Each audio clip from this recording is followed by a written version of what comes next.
over to Rich, and then help answer questions when we get to that point of the program. Great. We'll pass them. Good evening. Thank you. As he said, my name is Rich Sorais. I'm with Energy Alliances. We are an energy consulting group based out of Sycamore Township, just north of Cincinnati. Right now, we work with around 60 to 70 communities on both gas and electric. The company's been around since 1985, and we'll talk a little bit about aggregation tonight. It's something that we know a lot about. We represent pretty close to 300,000 residential customers throughout the state, and we've been doing this, at least the aggregation portion, for a little bit over 10 years. So the object of tonight is to give everybody a very kind of high level of what an aggregation is and why we're doing it and kind of why we've been brought in and talk through a lot of those issues. So though I have a presentation here, as Matt said, I think I'd like for this to be question and answer. Right? I mean, I could sit here and talk all day long about just walking through slides, but I'd rather them spark ideas so that we can talk a little bit about the program itself. So please stop me at any point. We'll try to take questions as we can, and we'll step through it.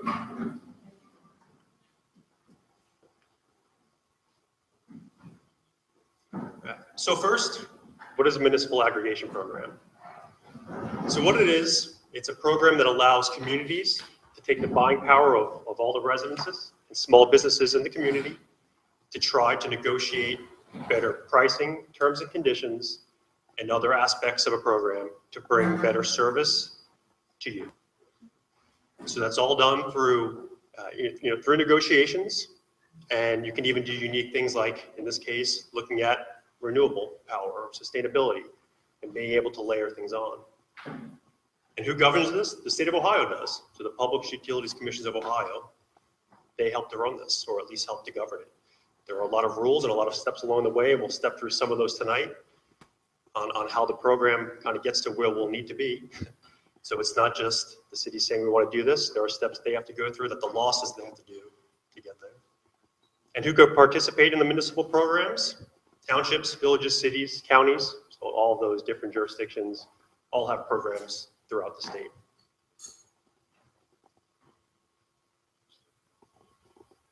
So a little tough to see on this map on some of the colors, but these are all the communities throughout the state of Ohio who are currently certified to aggregate.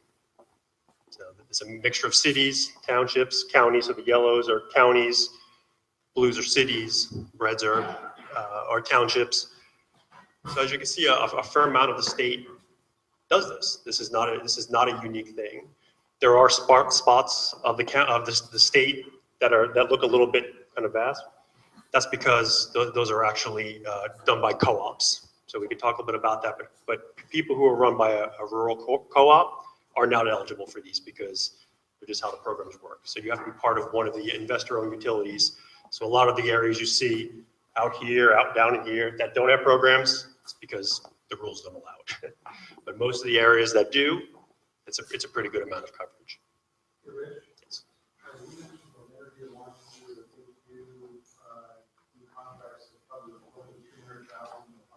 Correct.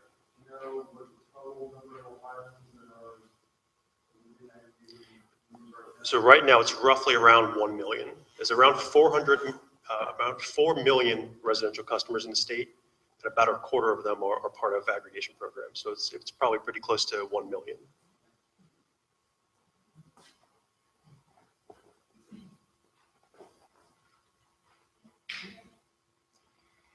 All right, so let's talk a little bit about sort of the milestones and kind of how we'll get to actually running a program. So the first thing is getting the issue on the ballot. So that was submitted a couple weeks back. There were some conversations on the ballot language. Council approved putting it on the ballot. So that's kind of the first step, is actually getting it there. So even though a lot of things we'll talk about tonight are post-ballot, the main thing is getting it on the ballot and getting it approved. If it makes it on, but doesn't pass, a lot of what we'll talk about becomes a moot point. But that's where part of tonight is to try to educate you so that you feel empowered and educated about making a decision, whatever decision that may be, but feel as if you understand what the issue at hand is. So once it's on the ballot, like anything else you vote for, needs a simple majority. So as long as 51%, or I guess 50.5% say yes, then we move forward. So it's as anything else you vote on. So once the ballot passes, I'll have the pleasure of coming up again, and we start to work on what's called the plan of governance. So that is what establishes the framework on how the aggregation program would run.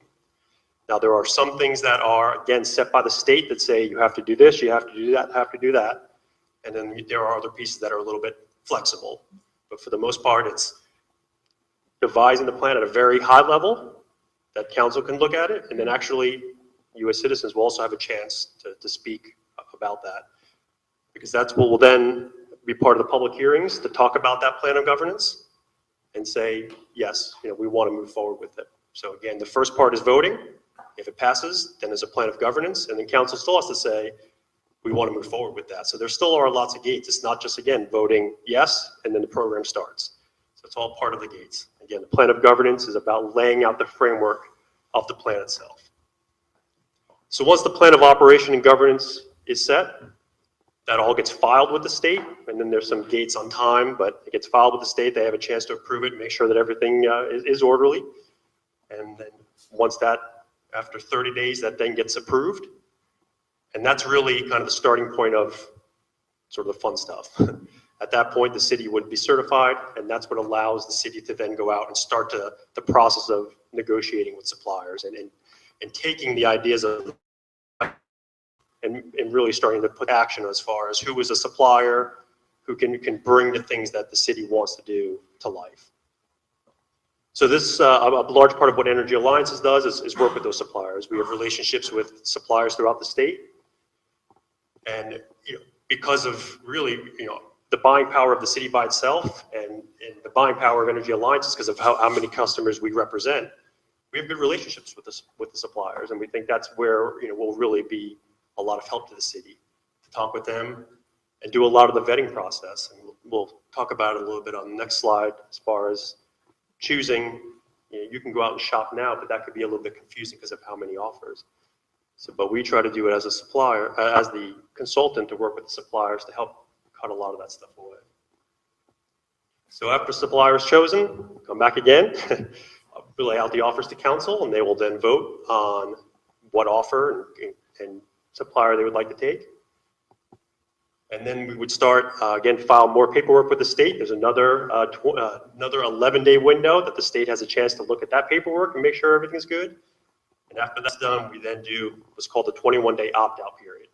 So all eligible residents, and we'll talk a little about who would be eligible, would get a letter, and it would say, in short, the city has put together an aggregation program.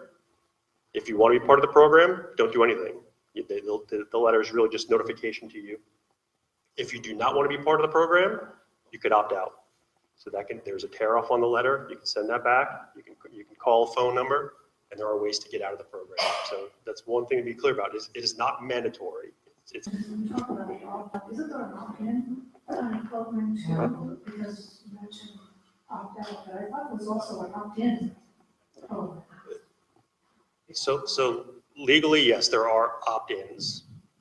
Honestly, I don't see much value in them. And the reason for that is, as a consumer, you have the choice to go shop if you want for electric. I mean, you can go to PUCO's website and they have a list of suppliers that have prices. So you could go that. The reason for the opt-out is, again, trying to use the buying power to get a price.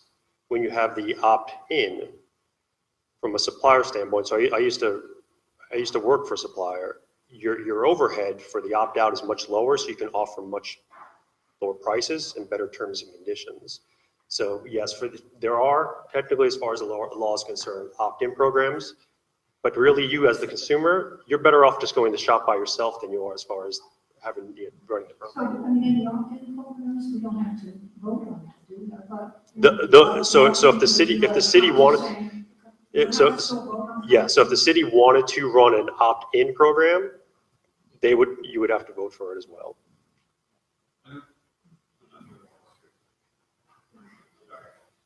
I do have a question. Sorry, some of you may know these former council members like that, the state representative here, term excited about that. So I was just looking at this code section the other day. I thought it was opt-in and you didn't have to actually go to get voter approval to be able to do the program, but you may be right, I may be wrong. My question was only, I see the value in aggregation. I think we'll potentially save money by buying in bulk, and I can see some positives to that. I've done a little bit of survey of the cities across the state of Ohio that have done aggregation. Most of them, 90%, except for the big cities, Cincinnati, a few other cities, it's probably a couple dozen right now, have not done green energy as their focus or requirement. And so my major question is, say we achieve an 8% savings through aggregation citywide, but that's without regard to which form of energy. And say that the aggregation savings are only 1 or 2% by going renewable only. I would be interested in having the citizens have choices to which one they want to go to, or at least having some transparency, so that as we go to the ballot, we know what's the lowest cost offer, and then what's the lowest cost green energy only offer, so we can see the differences there. So will we be able to see both the quotes, or is the city only going to bid out for 100% green? At least the conversations I had, and please stop me if it's out of line. So the conversations have been, we're going to look at both options. So when I go to suppliers, I'm going to pretty much say, give me the option without the green, and then I want to see what the adders are, so that we can bring different types of options to the city to say these are the options. And so we work with the city of Cincinnati. We get bid that. And when I went to the city of Cincinnati, I actually brought them, they can have it if they want, 17 different options, because they wanted a lot. So it's all about, looking to see what's out there, finding the best piece, and then saying what's the best way to mix and match this thing to find the best program. But I do want to step back to, you said about going to the ballot. Let's just remember that the ballot is just about even giving the city the opportunity to go down this path. So we're not going to know about the renewable piece, though that's the goal, is to get renewable. How that may look just yet, we don't know that. But it doesn't even give the city to even start the conversation of doing renewable unless they become certified. And part of getting certified is it passing on the ballot.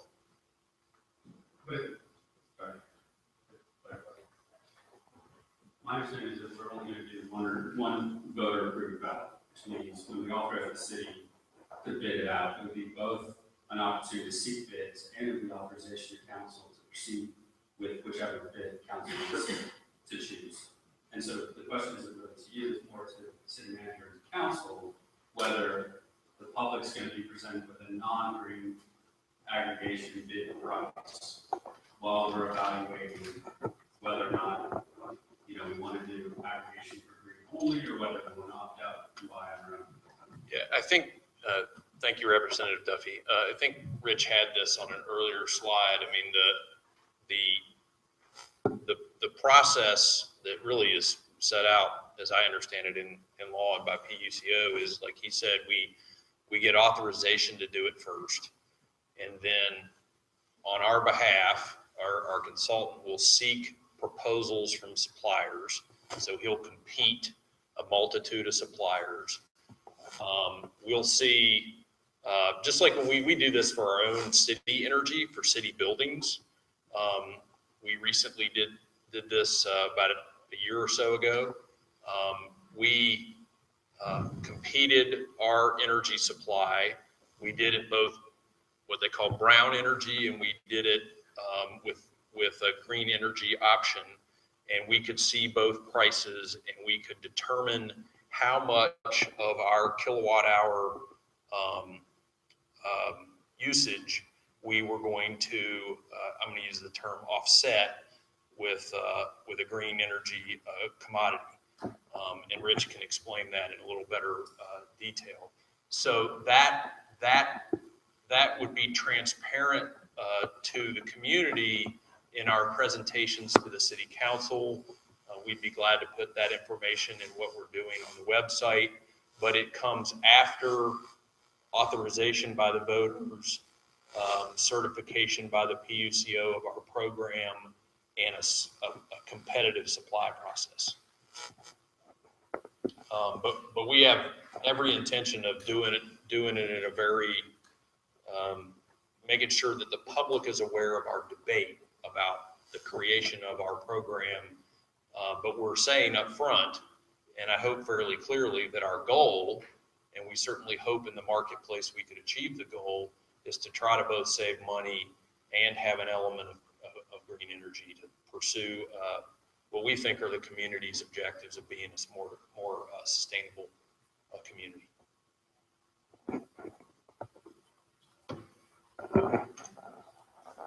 Slide, did it show that there are public hearings prior to council making a decision? Yep.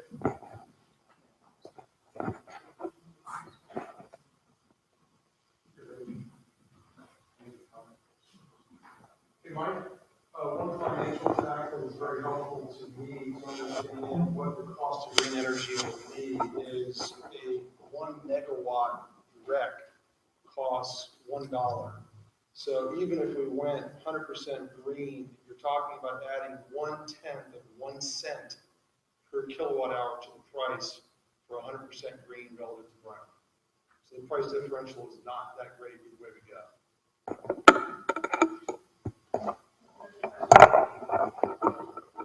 Perhaps you may have asked this answer before I couldn't hear that.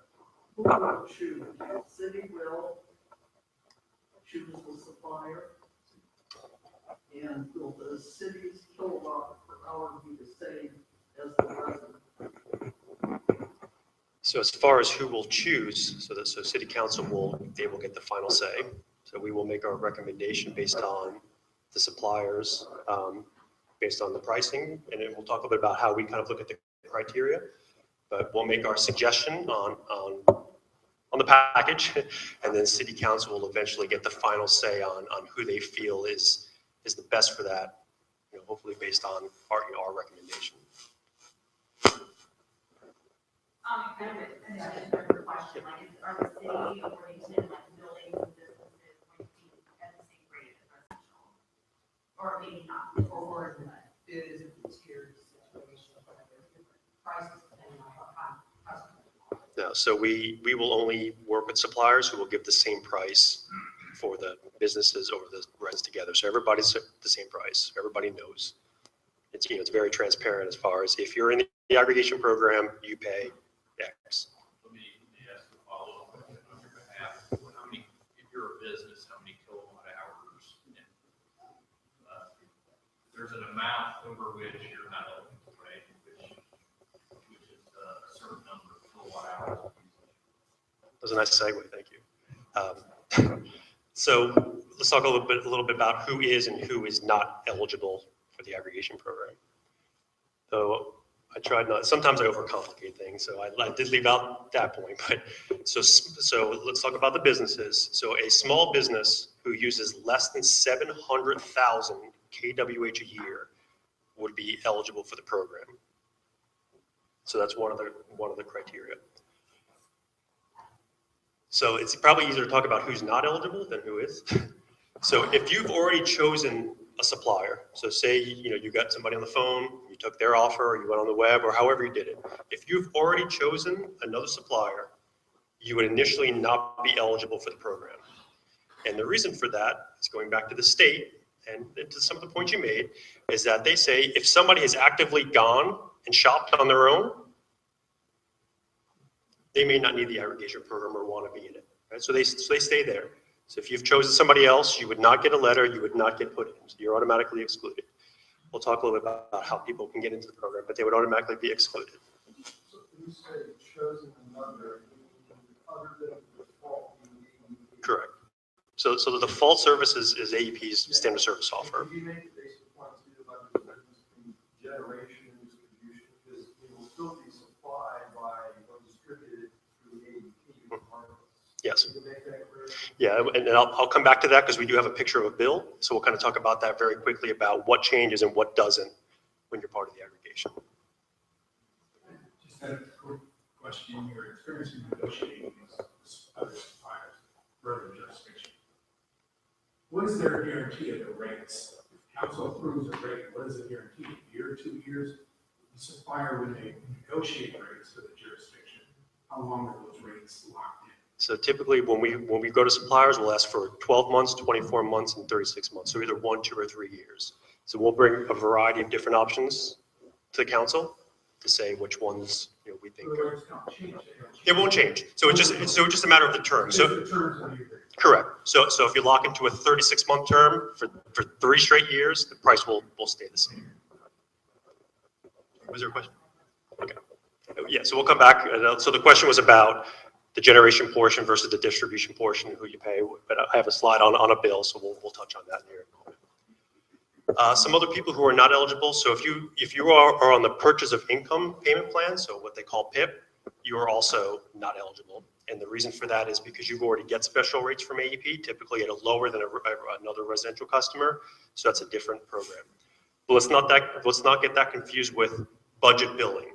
So if you have budget billing with AEP, meaning that you're pretty level, you work out a plan with them to be level, you are still eligible for the program. So you could still do budget billing, and that would actually be done through the supplier. So that option is still available.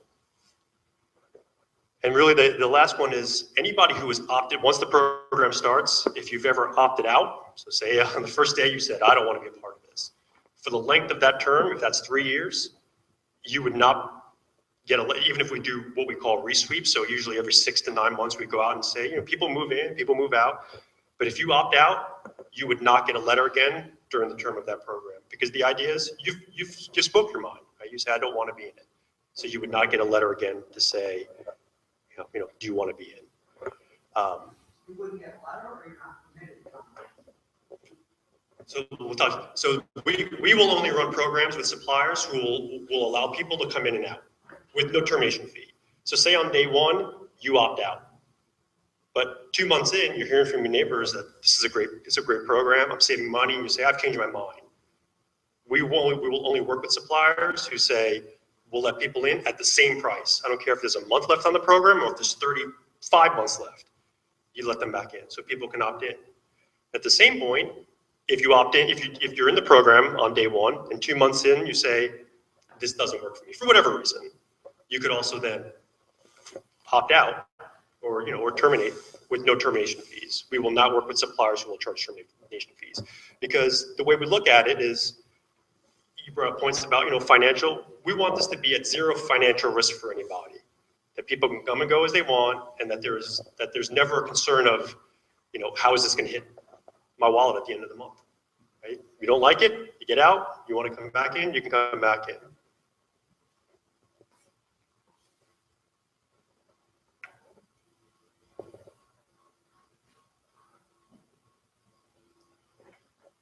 So if you are on the aggregation, what changes with your electric service? So you'll continue to get a bill from AEP. So really, a lot of this is transparent. It all happens in the background. There are markets and people that handle all that stuff. So to you, as far as how you pay your bill, how you do nothing changes. It becomes a line item on a bill, which, as I said, I will show you. So there's nothing that changes there. There's always some concern that says, well, if I switch somebody else, not AEP, if my power goes out, they're not going to put it back on. It's absolutely false. My own mother believed that, and it's false. Because really, AEP, the utility, only makes money by the power flowing across those lines. So their only incentive is to make sure that the power is flowing there. So if your power goes out, they only make money to get you back online.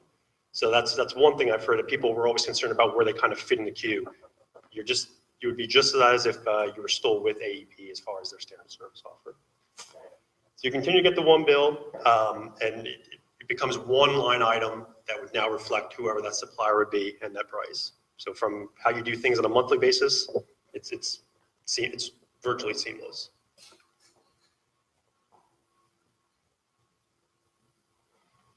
So though a little bit small, this would be a copy of the average residential bill.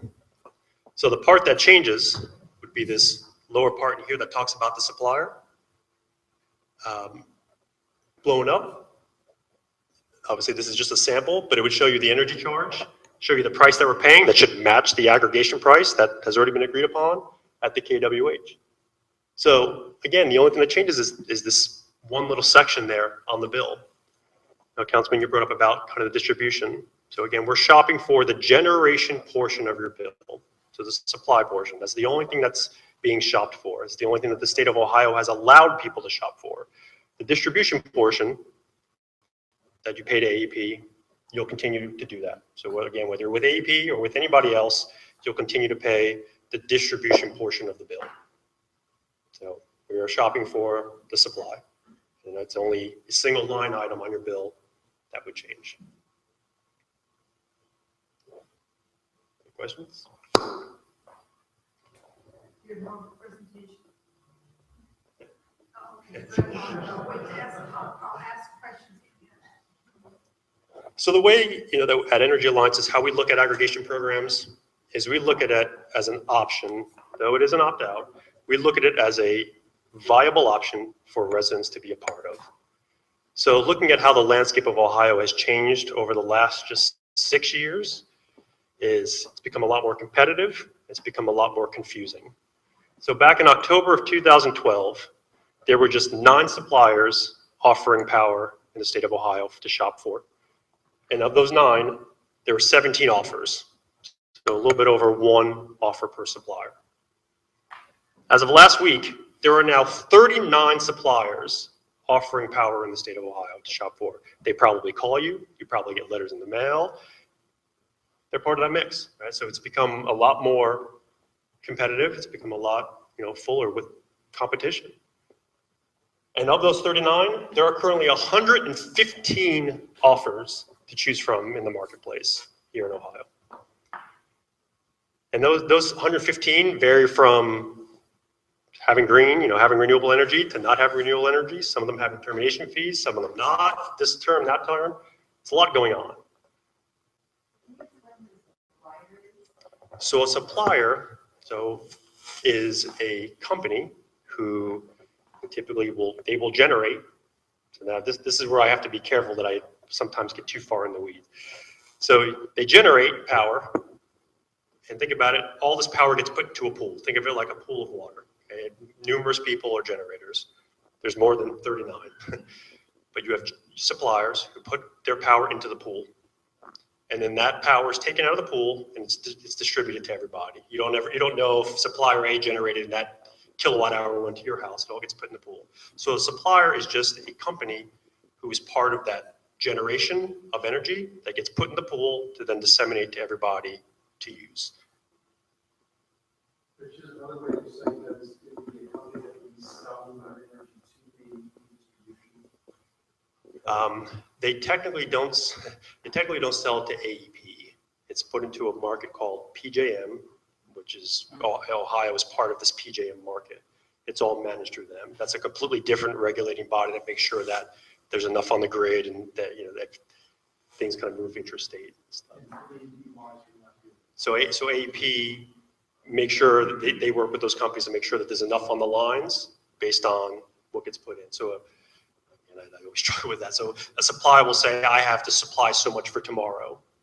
They tell AEP that. So AEP makes sure that everything gets balanced to say if they need to supply, 1,000 kWh, they make sure there's enough there to kind of get put on the line. So they help to balance that whole process. So suppliers are like companies that have their own power plant or have their own solar field or their own wind farm? Yep.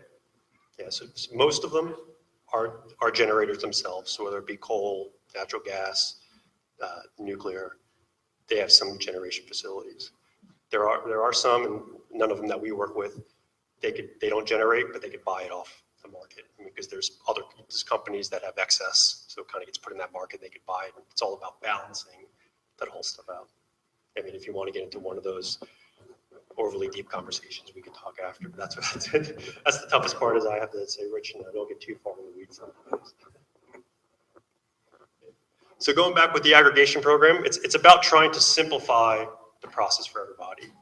That we're going to talk to suppliers that we trust, that I would work with, that I would feel comfortable if I was the consumer taking power from, and then finding all those terms and conditions and other pieces to get rid of the confusion of some of that, right?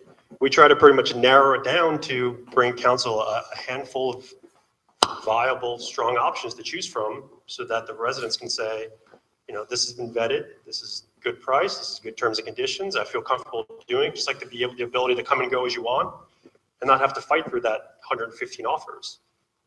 For people who, I've had plenty of people who are on the program and they say, I don't want to be part of the program, I can go out and shop. You know what? By all means do it, right? There are offers out there, and we'll talk a little bit about kind of when's the time to possibly do that. But so we look at the aggregation as a strong option for people to choose from who don't want to have to fight through the 115 to figure out what's the best thing to do.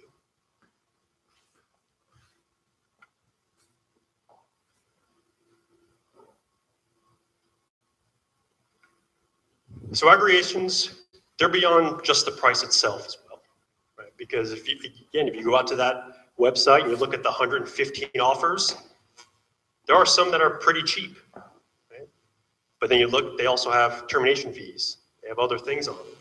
So it's beyond just the price itself. It's like anything else you purchase. It's about kind of doing your homework and making sure that it's the best overall value of the program. So the things we look at are price, right? The supplier has to be competitive. Terms and conditions. So making sure things like your price can change. They can't just come back and say, oh, I want to change your price. That really, when we lock in a price and then council agrees to that, that price is going to remain firm the entire time, and they can't just pass things through. No termination fees, so people can come and go as they want, and that's part of that whole revolving door, coming and going. And then even the ability to use renewable energy. So some of those offers out there, they may be cheap, but they may not fit the goals of what people would like to do. So it's really looking at all of those things, and the entire program is what the aggregation is about. Not just about price alone. It's no different than today going to buy gas, and then you go to the gas station across the street tomorrow, it's 5 cents cheaper, and kind of getting upset that it's 5 cents. I mean, you find the best value you can at the time. Because the benchmarks, they move. So AP, their standard service offer, updates about every quarter. So it's little movements here and there. But it's about finding the overall best package based on several criteria.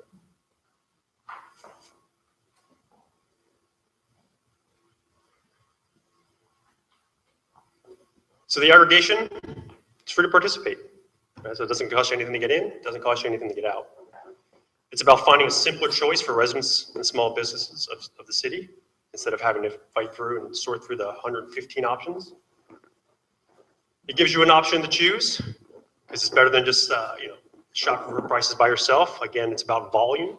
So the cost of a supplier to supply or to try to convince every single person here to do it costs them a lot more than everybody saying, hey, we're going to do this together. So most of the time, the prices are much better than what you can find out there by yourself. Better terms and conditions. That's part of our job, is working with the suppliers to make sure we negotiate very favorable terms and conditions for you. And most times, cheaper renewable energy. So I recently went out there and looked at the offers that did have renewable components on them. And a lot of them, they weren't cheap. And it's not because the power itself is not cheap, but they were charging this premium that I really do find, based on, councilman said, it's about $1 a person for a very basic renewable energy credit. So these people who are offering much higher things, it's a lot. And a lot of them actually had termination fees on them too. So again, it's part of looking at how to use different ways to find a program, and typically you can buy renewable energy cheaper through the aggregation. When you say better terms and conditions, like not using termination fees, what are some examples of better terms and conditions that you negotiated in aggregation programs? So there are. Oh, like what are some examples of better terms and conditions that he's negotiated, like not putting a termination fee, which is obviously better terms and conditions, but versus like how utilities are priced right now? So one of the big things is your usage this year is not going to be the same as next year. It's constantly changing. So there are some suppliers, when they give you a price, so say you're an individual person, they're going to give you a price based on how you've used power in the past. Well, if you change, there are some suppliers that say, oh, you did something different than we expected. Those changes, we're going to pass on to you. So we'll only work again with suppliers who, I don't care if you use more. They have to honor that price.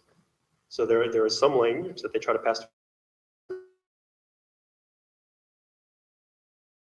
it's about controlling those better. And I think that's the biggest thing, because a couple of years back, there were a few suppliers, there were some big changes, it got cold, and they said, oh, we're now all, owed all this money because you cost me more money than I thought. You owe us money now. So we won't work with suppliers who will put anything like that in their language. And I think that's a major piece, because for some people it costs them quite a bit of money throughout the year. Have you ever negotiated a contract where the supplier gives an incentive to a homeowner to reduce their usage, whether it be like installing solar panels or something like that, where there's an incentive built into the contract that you negotiate? So as far as, we have worked with a few suppliers and we're seeing more do it. The incentive is more of they may give you credits or incentives to buy other things, say LEDs, say better thermostats, that kind of stuff, to try to bring that usage down. So we do have a few suppliers that are offering these things to help with the sustainability portion of it. I would just encourage council to seriously consider that.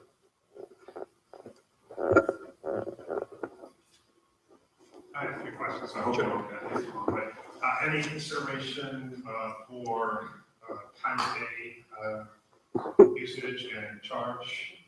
That was the first question. Second question, who pays you or Energy Alliance? And third, are the slides available on the website? Slides available? They are not currently, they will be tomorrow.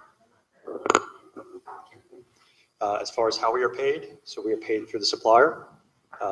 That fee was negotiated, it was on public record, as far as we get paid 0.00005 cents per kWh. Ballpark, maybe cost you 50 cents. So that was brought up in council meeting. 50 cents For a month. per month. Yeah. Your first question was time of day. Currently, no. That's on the state, and that's on AEP. Though they've done stuff with the smart meters, they don't make that information available to suppliers to really charge people time of day. A couple of years back, I had met with the Public Utilities Commission, and they asked, why can't you guys do fancier things like time of day, charge people for using stuff on nights and weekends? And I said back to him, why don't you tell the utility to have the data to be able to do that? So they were a little bit surprised. So right now, it's not offered because of the type of meters. Say we enter into I don't know. Say we enter into a 12-month contract, what happens if at the end of those 12 months, the city decides that the next contract coming up, they don't really like the increase in price? What happens to the residents? So at the end of a program, whether it be 12 months, whether it be 3 years, before the end of the program, we would negotiate with the council again, go out, pretty much start from scratch, go out and get bids, go through the whole process again, and present. If in the case that they say, the easiest case is they like what they have to see, the savings have been good, we move on, we pick the supplier, and then letters would go out and kind of, the process sort of starts from scratch. If they decide not to move forward, you'd get a letter that says the program is ending, and you go back to AEP. And everybody would just get sent back to AEP's default service at that point. You can choose, if you wanted to choose to go, find somebody else, but at that point, the program itself would stop at that point. And everybody would just get sent, the default would be to go back to AEP first.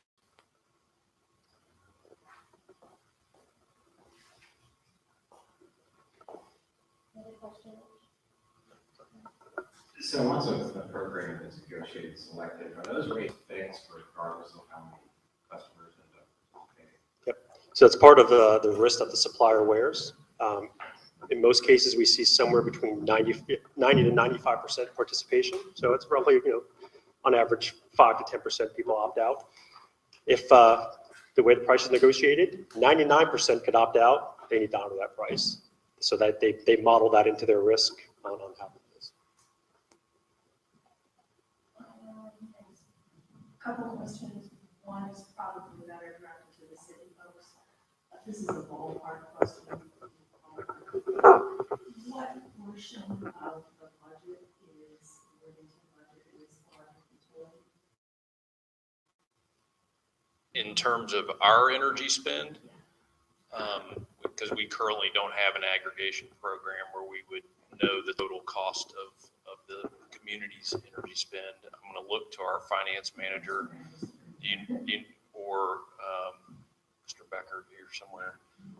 What was our energy spend last year, do you think? Yeah.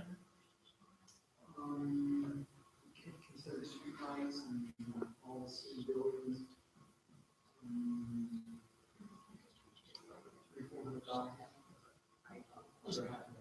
Under $500,000. This money is not gonna be, this has nothing to do with the city, this is only. Because our kilowatt hour usage is higher, and as a result, we're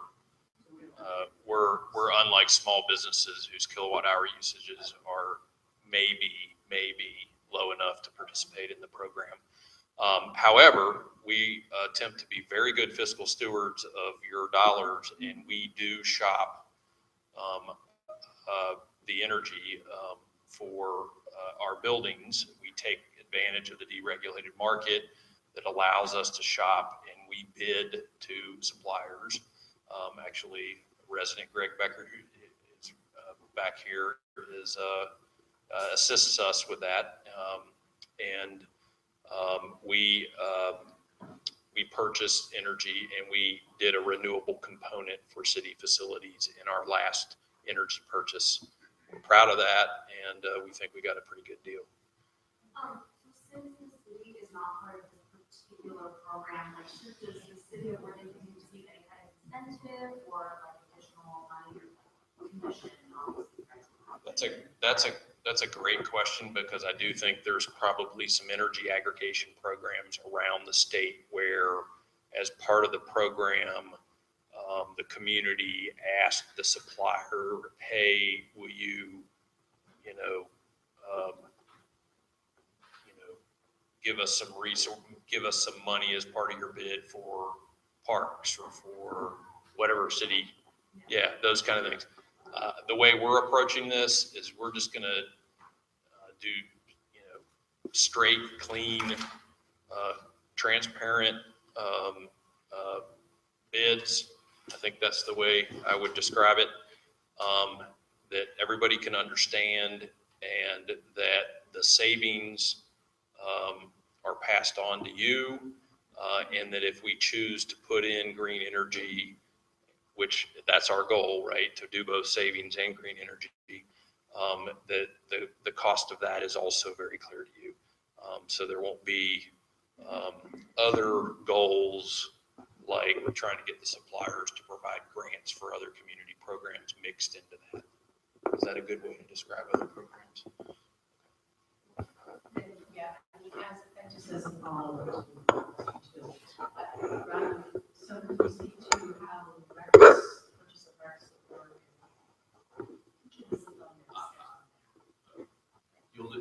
We use another acronym there, so.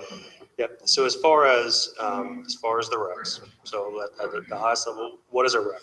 So it's a renewable energy credit.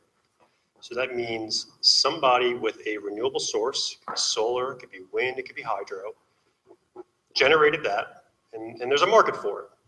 So if they have excess RECs, or if they've generated excess power from a renewable source, they get a credit for it. And that credit could then be sold to a market as it becomes a commodity at that point.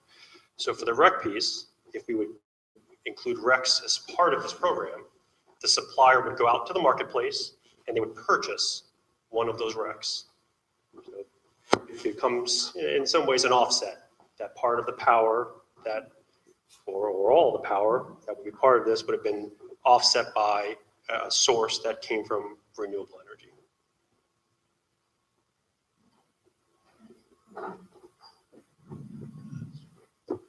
Quick question on net metering.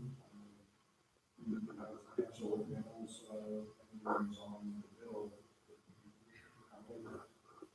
Yeah, so right now I believe with AEP you could still do the net metering portion as part of the aggregation program.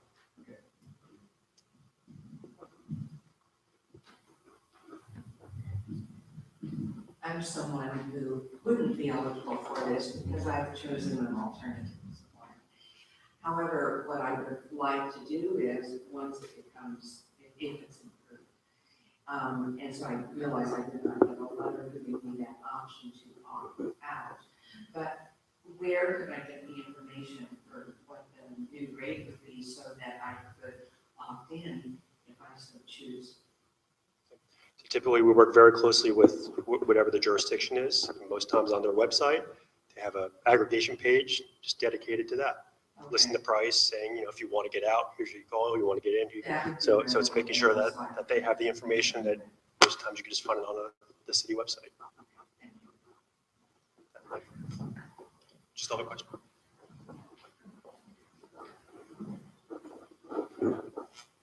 When you talked about the certificates and you said that offsets, I just want to make sure that there's understanding that when we buy those certificates, we're still using the fossil fuel here. We're just getting a certificate. They could be using that energy out of Ohio. And when you say 50% of our energy is from renewable energy, it's not. We're still using the fossil fuel. We're just offsetting it by buying those certificates. Is that correct? So that's correct. So going back to that pool analogy I made before, so no matter what the resource is, it's put into that pool, and then you take out of that. So yes, the the electron that goes to your house, even if we have purchased RECs or the supplier has purchased RECs, that electron could still be from a fossil fuel resource. And when we talked to the city of Cincinnati, it was the same thing. And there are some people who were, very passionate about, say, Ohio solar. It's extremely expensive. So, there are markets. So if you want, so people who, are very set on that, there are markets for that. We will look at those options as part of the pricing. But people, who want very specific types of things, especially right now, just the market conditions in the state of Ohio, it is extremely expensive to say, I want to get Ohio-made solar or Ohio-made wind. Just the market conditions right now. I just think that needs to be transparent because you'll read things about these kind of aggregates and they'll say 50% of our energy is renewable energy when we're still using fossil fuel. And I think that needs to be really clear and transparent. And a lot of these different aggregates that have been around for a long time, I'd like to get a little more information about how they've used these certificates, how they've used what has happened in terms of actually putting in renewable energy. If that's the key goal is the renewable energy, I want to understand how that goal is being reached, not just through these certificates, which is really as a payoff and you're still using the fossil fuel. If you really want renewable energy, how are we going to move forward for that goal? So that's a little concerning to me that, if I'm an advocate for renewable energy, I want to make clear and transparent that that's what we're moving towards. A lot of these aggregates have been in place for 10 years. And my understanding, they're still using renewable certificates that they're not improving or making more sustainable renewable energy plants. They're not growing. And again, to try to not get too far into the weeds, some of that is just the market itself, right? Unfortunately or not, the fossil fuels they're cheap. And so, in some cases, it's cheaper to say right now, build a natural gas plant than it is to put up a very large solar array. So, a lot of it is just kind of the state of Ohio and the market conditions and how that sort of dictates. I mean, unfortunately, it's about money. Actually, REITs don't create any green energy. If you have for instance, if you had a solar plant in California, it produces a megawatt. It sells that megawatt to the local grid, and they use the energy there in California. But not only do they sell it to the grid, they get a 1 megawatt certificate. Okay, so it's like double dipping. They get paid for the electricity, then they get paid for their certificate. But no increase in solar energy is created. So all these REIT programs, they don't do anything except it's sort of like a carbon tax. If you're actually taxing people for stuff that's. How do you speak to that? Okay. The renewable energy credits are a financial mechanism to allow small businesses, municipalities, and other ones that have no way of participating in renewable energy to do so. And the claim or the position that it doesn't actually create additional generation, I think we need to consider that companies that are considering building solar arrays or wind farms, they build into their financial calculations the ability to sell their energy through the rec market. So in fact, I would say they do encourage additional generation of renewable energy. Is it the ideal? Is it a direct generation and purchase here in Worthington? No. But if we approve this and if we go forward, this will enable our city to quickly do something of substance to reduce our carbon emissions. See, I would disagree with you. You've got these companies like a solar generation capacity or wind generation capacity. They're already heavily subsidized by government, be it federal, state, whatever. And this is just, this certificate program is a subsidy on top of the subsidies. You know, it seems to me, I can think of pejorative words, but I don't want to use a pejorative word because that would create, you know, if you look at where new generation is being built, it's not fossil fuel coal-fired plants. New generation is occurring, for instance, in Texas, in wind farms, without the subsidies. Despite misconceptions, wind generation in certain parts of the country is very price competitive with fossil fuel generated energy. That's not my understanding, but. Complicated subject, I agree.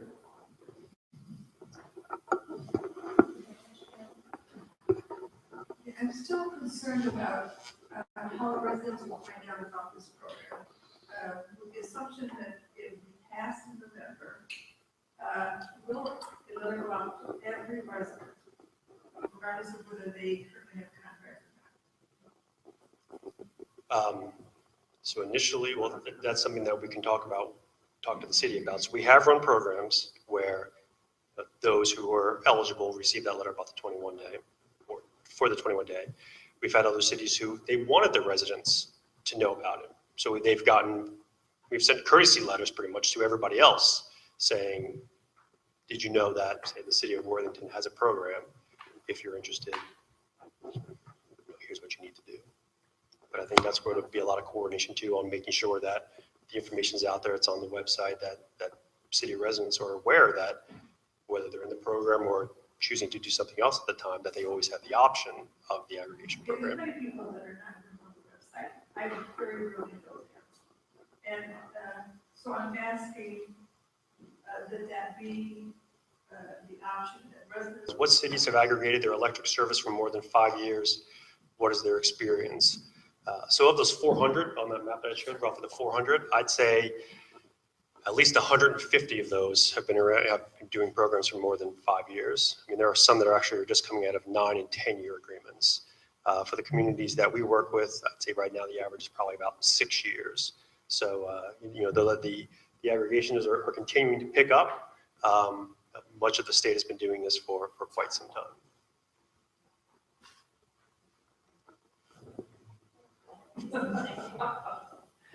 First, I want to thank City Council and staff members for investigating and considering something like this, which at least has the potential to benefit all Worthington citizens.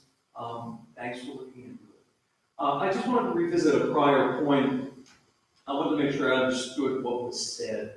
So let's assume that this is okayed in November and we move forward and the city comes into a contract with your company for aggregating. You talked about 1 year guarantee, 2 year guarantees, 3 year guarantees. I guess my question would be, does the city have any obligation to remain in this relationship after that guarantee period is done? That's number one. And number two, for the city folks, what metrics are going to use to know if it's worthwhile during that 1 year, 2 year, you have to be able to compare things. There has to be some metrics. So, thank you.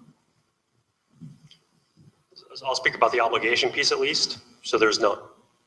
And so if after 3 years, we'll say after a 12-month program, if for whatever reason they felt like the program wasn't working, whether it been by the price, whether it been by the job that we did by bringing a supplier, that's it, right? They don't lose. That's one thing too. The certification wouldn't go away. So they would continue to be certified, whether they opt to do a program. That's sort of to be determined. Yeah,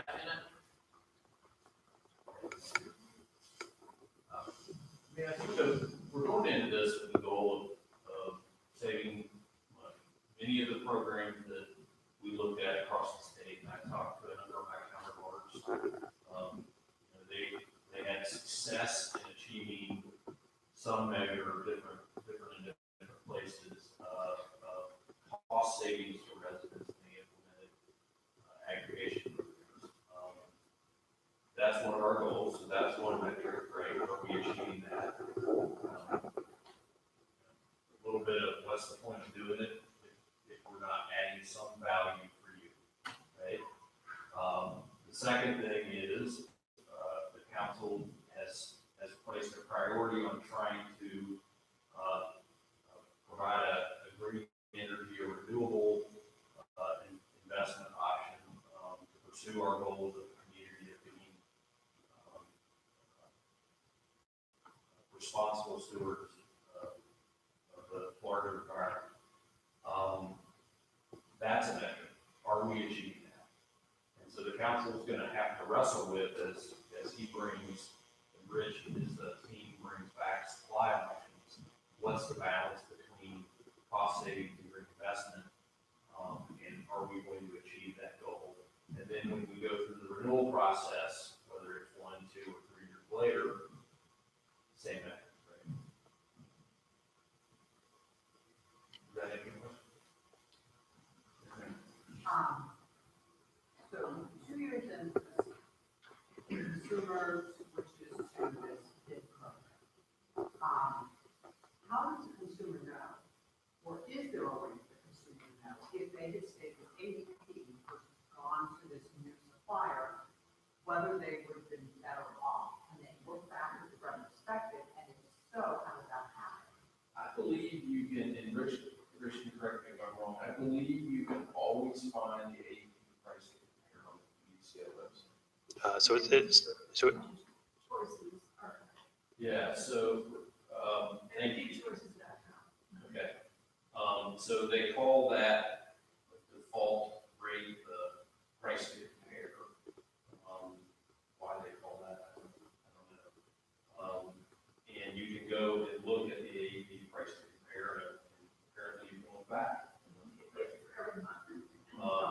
And so we'll know whether we're really saving money.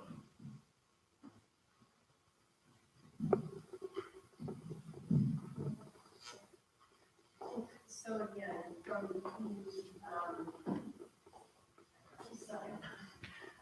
of the 150 or so municipal entities that have stayed with the program for over 5 years, again, what's the cost savings for consumers? Right now, I mean, because there's always a different kind of staggered starts. I mean, everybody doesn't start at the same time. I mean, depending on the piece we've seen savings, in the double digits, right? And a lot of our programs now are, pretty close to 10%. And some of the programs we're just starting now are pretty close to 10%. So the savings have been pretty substantial, really, for not having to do a lot of work. Because it's not like if you're spending a lot of time shopping for that. Sure. I mean, most of the programs we're starting now, we're seeing savings, getting pretty close to 10%. And the ones we just did, I think, it's like 8, 9, 10, it's right in there. So it's a pretty good amount of money, or it can add to a pretty good amount of money, again, for minimal work. Because the offers, it's coming to you. You're not spending a lot of time going out there and having to look.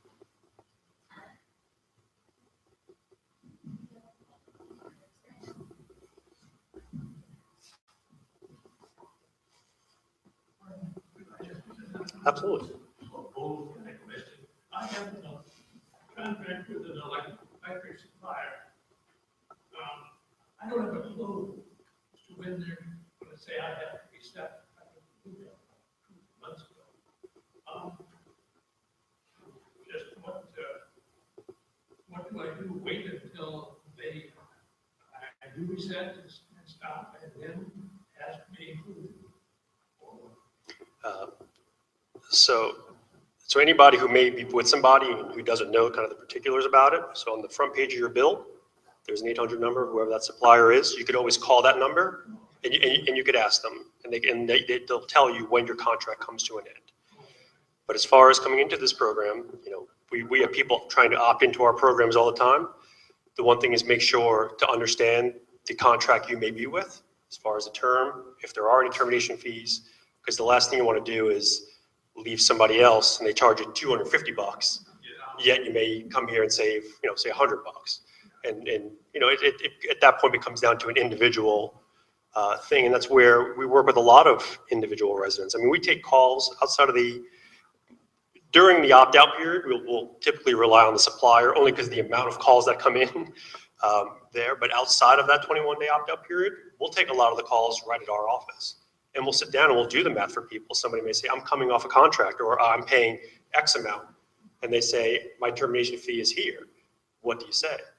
And most times they'll say, okay, can I call you back in 5 minutes? I'll take their historical usage and kind of do the math and say, you'll save, if your termination fee is $100, you may pay that back in 2.5 months. So you say, okay, I'll take the risk and I'll go on to do that. So it's about sort of if you're with somebody else, knowing your terms and conditions there before opting into the program, so that you don't get hit with the termination fee.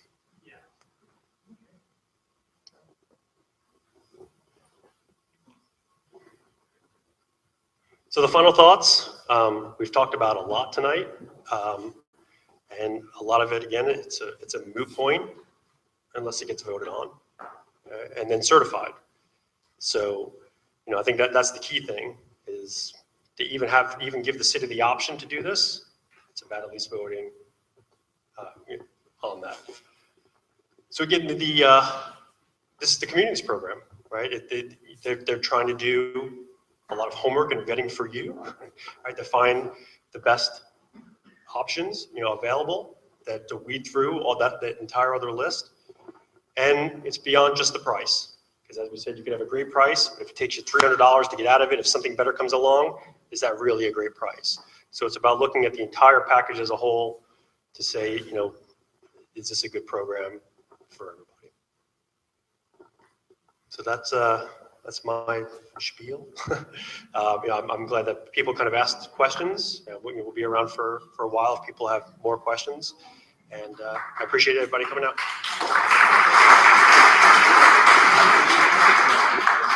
I'm going to